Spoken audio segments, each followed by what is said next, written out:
The Baron sat as well. "Talk to me, gentlemen. Why are you in my barony?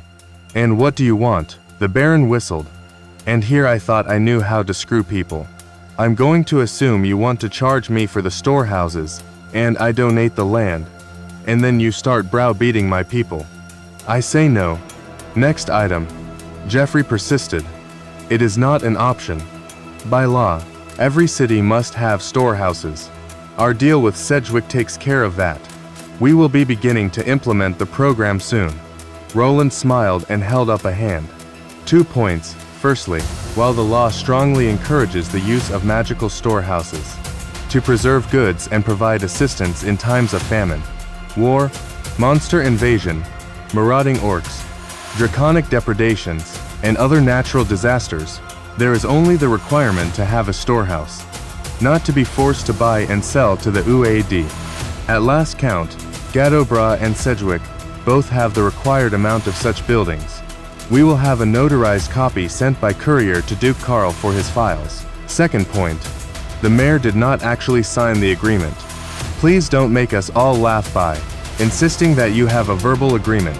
I will also note that the fund used to purchase teleporters and rebuild roads has been horribly abused this year, with many need upgrades left unfinished. Manfred shrugged. He knew a lost cause when he saw one. Jeffrey wasn't getting his storehouses without a lot of additional pressure. We can address that later, and possibly find a solution. Let us discuss the taxes you owe. Your Excellency, the tax advisor bristled. The Baron owes no taxes. Yearly upkeep is accounted for by the construction of the new fortress. The dungeons that have been explored were documented, and taxes have been paid. I have receipts for those taxes on both dungeons, signed by a member of the Inquisition and an Imperial courier. Rolly had made sure Billy kept up with the taxes each time they found a dungeon. Diego had been happy to make sure the gold got to Rowan Keep and went where it was supposed to. Manfred casually pushed forth a sheet of paper. Here is a synopsis. The new law has been on the books for many years. Duke Karl Greywolf has seen fit to activate the law to stabilize the economy and level the playing field, so that certain entities, known as corporations, are not causing so much strife among the good citizens of his dukedom. Henceforth, all contract workers in your employ who have achieved the second tier will be taxed 100 gold pieces per year. Those who somehow reach the third tier owe a tax of 400 gold pieces. Those workers who cannot pay the tax will be conscripted into the Imperial Legion, where they will not owe the tax as a soldier. This also includes the noble, whose workers have unpaid taxes. The room was silent for some time. The Baron took the paper, and his advisor looked up the ancient law and scowled. It is indeed a law, Your Excellency, and is quite flexible in its use. Only contract workers are taxed, not regular farmers, peasants, or craftsmen. He began looking through the books for a loophole, but everyone in the room could see his frustration. The Baron looked at the three men. Cut the shit. What's this about? Every corporation in the north is going to push back on this. Manfred shrugged.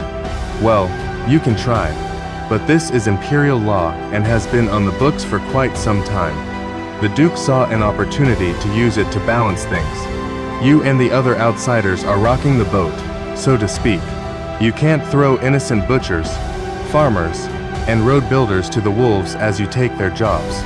Even the Guild of Mages is threatened by a large amount of mana. Your workers generate and use to bribe the Legion. Duke Karl will take this tax and see that it is distributed fairly to fix things. The other dukes are following in his footsteps. Baron William stared at the paper. Trust me. I see the shape of things. You don't like me upsetting your apple carts. You all have your fingers in the pie, and you like the taste of it. I'm not blind.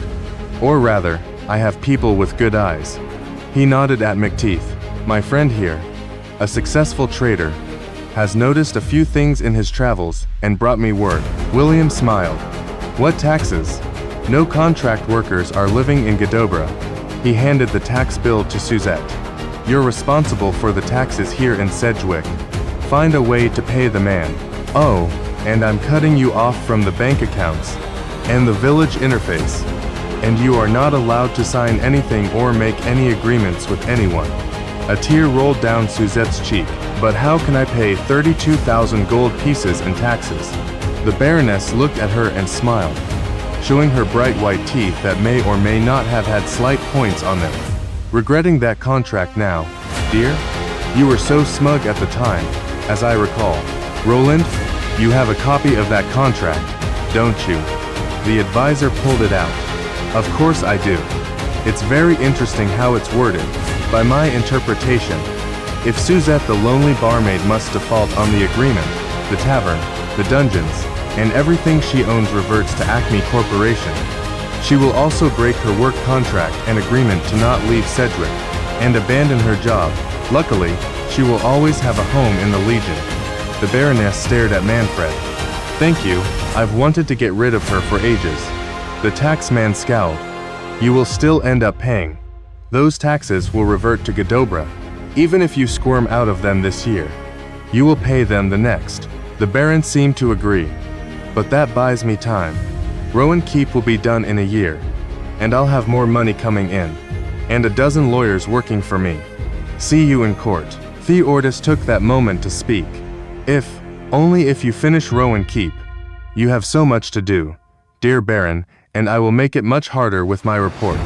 You have most everything covered in your plans, but neglected the need for a larger teleporter. It's clearly stated in the Legion regulations for construction of new fortresses. Maybe you should have found those regulations instead of relying on the knowledge of a local centurion. Based on my talks with your architect, the Inquisitor, Diego, and Centurion Marcus, about the size of the construction, you will need to upgrade the teleport pad to a minimum of Tier 3, and I'm going to recommend Tier 4. Very expensive. I'd hazard a guess at nearly 1,000,000 gold pieces. It's difficult to acquire the needed raw stone, ship it slowly overland from a quarry, and then hire the mages needed to complete the work.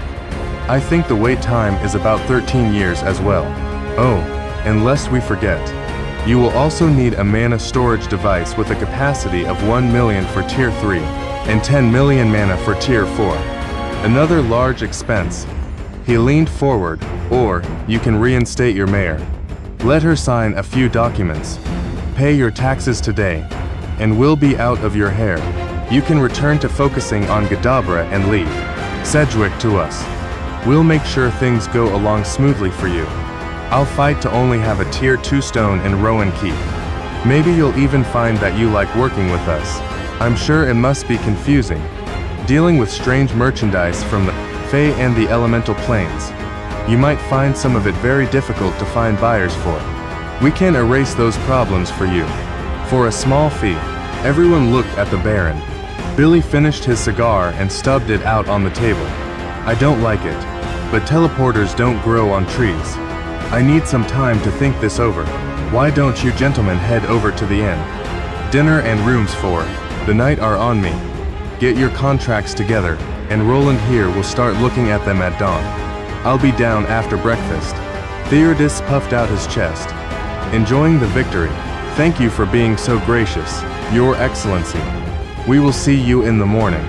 After they left, everyone waited for Billy to speak. He looked around the room. I hope you know, this means war.